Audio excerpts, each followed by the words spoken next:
Okay, maybe I pressed. So there are so many threats. I think we are all familiar with some of these terms. I thought we'll discuss on some of the more important ones which would affect all the businesses. No, it's not specific to any industry. This is a common cyber risk, which phishing. I hope these terms, at least some of you are heard about it, some of from IT, right? And so phishing is basically a kind of sending fake SMS or emails to get you done something by you or collect your details. SMS, we get that, all those things. So it's basically one of the top attack, which is or a tactic used by attackers, irrespective of the industry, what you do, what is the business you are in, and even people get attacked by this. Individuals get attacked by this. So most often we think it is a technology problem, right? It is not a technology problem actually. Phishing is basically targeting human behavior. There are technology weaknesses which might help, but basically it is a targeting human weakness. The other one is ransomware. Probably we have read about it, ransomware impact, computers getting encrypted, all sort of things. So this is basically what it does is it tries to make your system inaccessible or unavailable to you and ask for money. It's not necessarily targeting data, because the objective is to disrupt your business, hold you to a situation where you don't know what to do. Your only option is pay. That's the objective. Now, that's ransomware. So now there is also another new way of ransomware, because a lot of people, especially in SME, people say, "Oh, I don't have anything important, let it go," right? I can probably, it's probably customer data and nobody knows it has been leaked. It is not important to me. So there is a new way of ransomware which is called, double ransom. What they do is they copy the data first. Earlier they used to just encrypt it and they keep the key. You pay them, they give you the key so that you can start working again. And it is not just data, they just wipe all your everything in your computer. Now what they do is they copy the data first and then they encrypt. They ask for money. You will probably say, "Sorry, I will not pay." Then they will say, "Okay, I am going to disclose this information about you, your business, your client on the news. It will be in the public. I'm going to disclose it, and it is going to bring shame or risk to your business, because if your client comes to know, or somebody you're working with comes to know that you have been breached, then it's a problem, right?" So that's a new attack scenario or strategy of ransomware. Insider threat is one of the biggest threat for most organizations. Probably people don't talk about it much, but you will know better than me what or such scenarios within your organizations or people close to you, because this is a major issue, especially because a lot of information is available on systems like ABK mentioned previously. A lot of information is available on the laptop, on the mobile. It's easy for an insider to use that information. It could be probably he is moving out to another organization and he wants to secure his job there, right? So he might just use it. It may be just as part of his, movement, his role. He may be having a similar role in the new organization, but he may be just using this old information. We have been investigating one of similar incidents in a manufacturing organization within Cochin, where an employee has left with certain information to the competitor. So this is a serious threat. We don't hear this in the news because we hear about phishing attack, who lost so much of money, lost money from the bank account, all those things, right? But or ransomware comes into the news, but probably insider threat is not something we always hear, but it is there. Supply chain or third party. I don't know how many of you have heard about this, but this is the most recent but most happening attacks. A lot of recent attacks in IT, people will know SolarWind, right? There was a SolarWind issue. It's a third-party attack. They attacked SolarWind through Microsoft, and they got into data of their customers. So it's a complex chain of third parties. So you might be seeing, okay, this is all enterprise, right? Because I'm talking about SolarWinds and Microsoft. In supply chain, so there is upstream and downstream. You are a supplier, probably to some of your clients, right? Which may be big.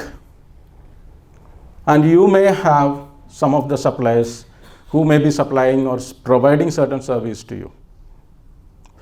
So today, hackers do not try to attack large organizations directly because they know it is difficult.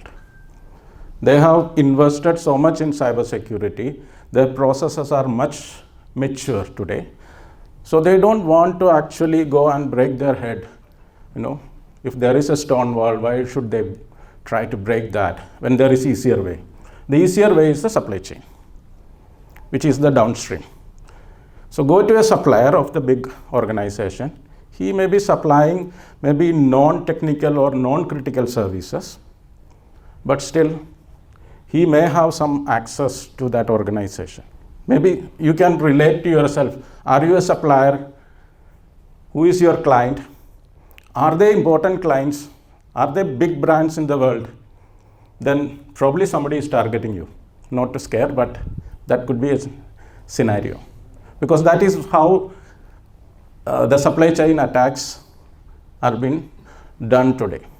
Because it's easier to compromise a downstream supplier and gain their access or enter the organization through them because they are trusted, right? Because today we are digitalized, there may be e-invoices, which is a very common supply chain attack, very common, where a supplier's own account is compromised. And this has happened to multiple organizations in Kerala, big, small. It's not that it has, news that doesn't come out, but it has happened. For example, an email will come from one of the supplier. Hey, my bank account has changed. This is a new bank account. Please remit my invoice to this new account. And they pay because it came from the genuine account, email account, right? It is a genuine email from where they received the email. And they will pay it. Maybe that supplier's account has been compromised. Actually, they didn't send it. Their account was compromised and money went to somewhere else. In fact, one of the company in Kerala, they sent around $50,000 because they sent it on a Thursday. It didn't clear the same day. It was held in UAE. For some reason, very next day, the actual supplier called and asked, where is my money? And they said, we sent it yesterday. It actually went to somebody else. So this happens. Unpatched vulnerability, this is, we talk about patching, closing the vulnerabilities, all those things. 0 day, typically we say, which is a new vulnerability for which the patch is still not released. But if you see unpatched vulnerability, it is not really need to be a 0 day. For example, WannaCry. The patch was actually released by Microsoft more than 12 months back, before the WannaCry hit. But nobody bothered to install the patch. That was one of the biggest infection, right? Across the world. It was not actually a 0 day. The patch was available, but people just didn't bother to install the patch. Non-compliance, I have my colleague Nara, probably he'll be talking about compliance or legal aspects or privacy aspects, which is another topic. So DPDP is coming. There is no enforcement date declared, but definitely it is coming. So how is it going to impact you? There may be contractual obligations, which can also be a compliance requirement from your clients, or whatever, or if you're regulated by RBI or any other regulator, then there are regulatory compliance requirement. So that's another big challenge probably coming up for India market, DPDP. Any questions?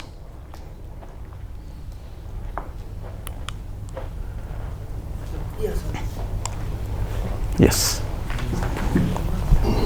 Skill set is huge demand.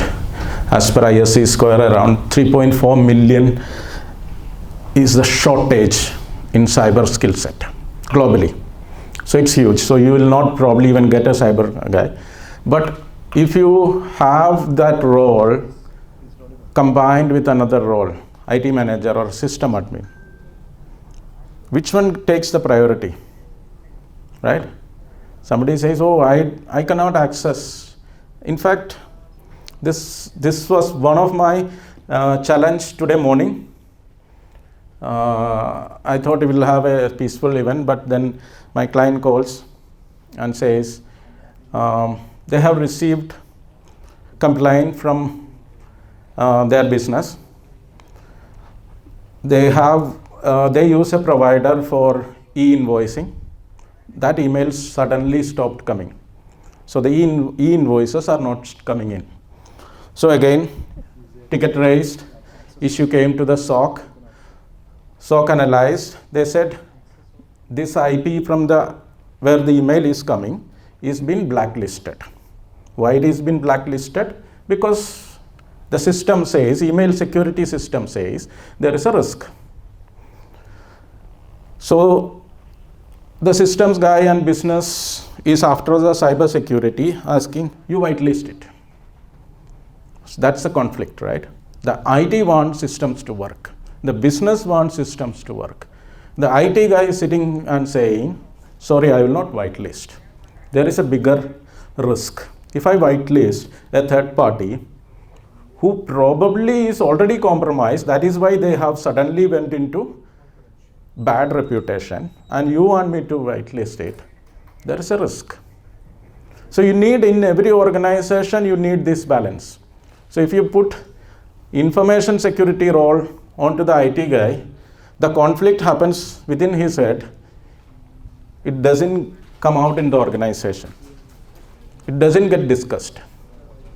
But in a healthy organization, you need that discussion, debate, and somebody to take that call, okay, whether it becomes then a business decision, whether to allow it or not.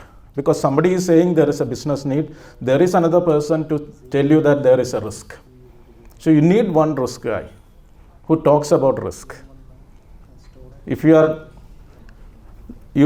a lot of dependency on digital, identify one guy who can talk about risk. Training and awareness, access control, MFA, these are other key areas where you probably need to consider when you build your cybersecurity strategy.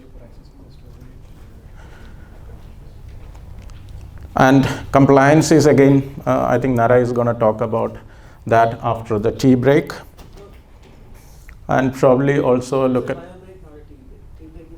Oh, okay, sorry. Your tea is still further away. Insurance can be a consideration. I know it is expensive now, but cyber insurance is available. It's expensive in initial formats in India. I don't know how much they are getting even sold, but it is available. That could also be, if you have a very high risk client, this is something you need to look at probably. If there are contractual liabilities. So the name received it? Which one? The claim. Yes, people do receive it, but there is a catch.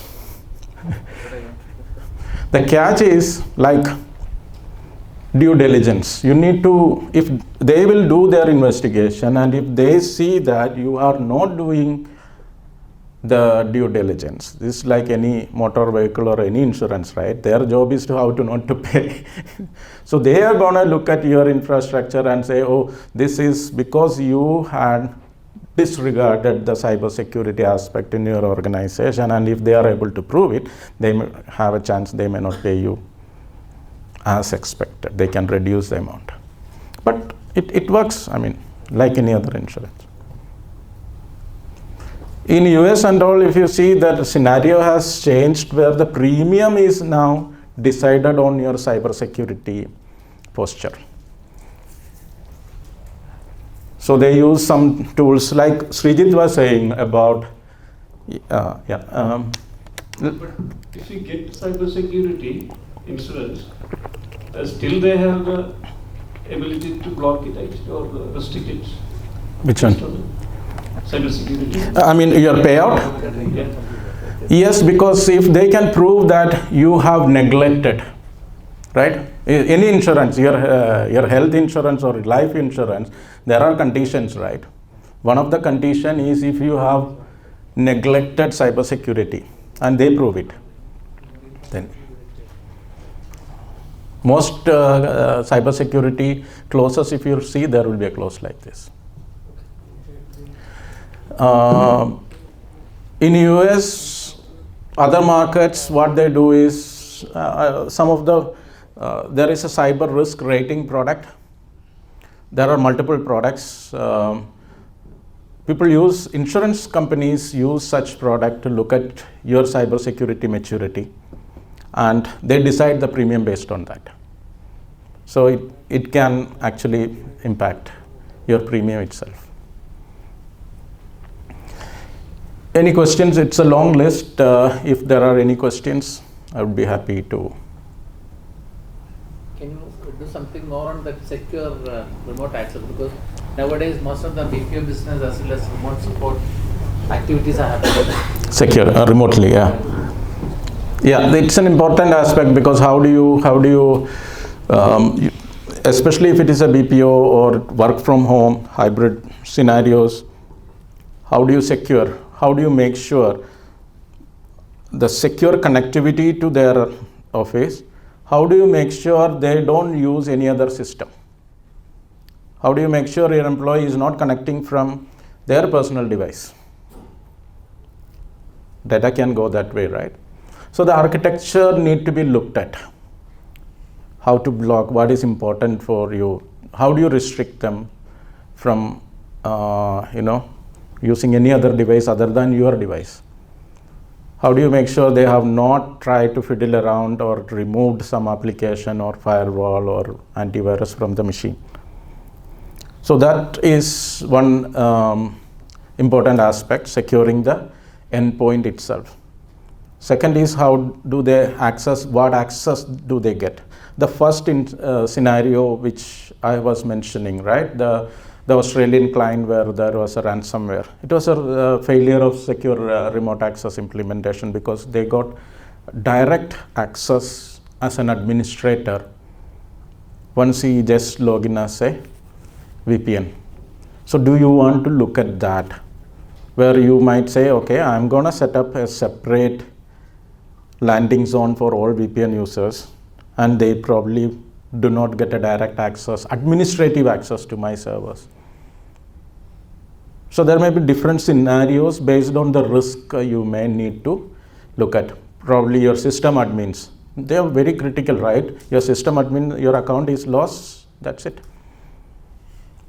So when we design remote access, you need to consider different user profile. A normal user gaining access and doing, probably working on Excel or some of those applications, and a power user or an administrator gaining access to system where he can probably shut down or do. He may not do anything. What if his computer is compromised?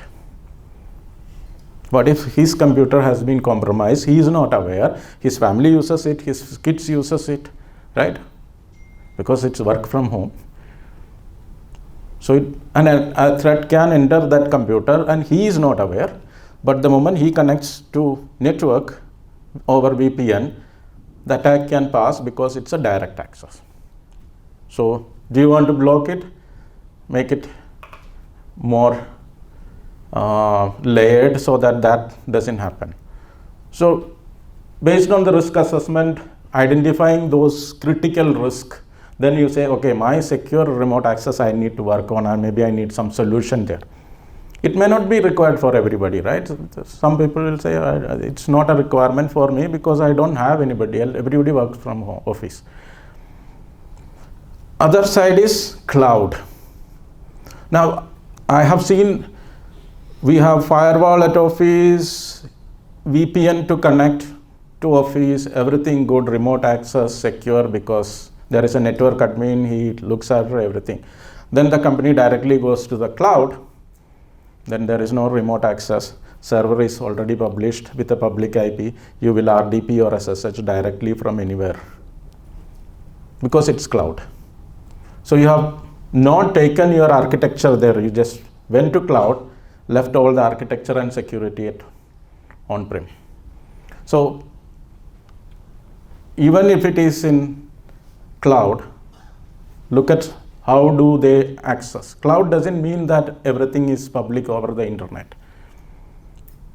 Still remote access need to be managed. Who gets access? So in cloud, AWS recommendation, they have a,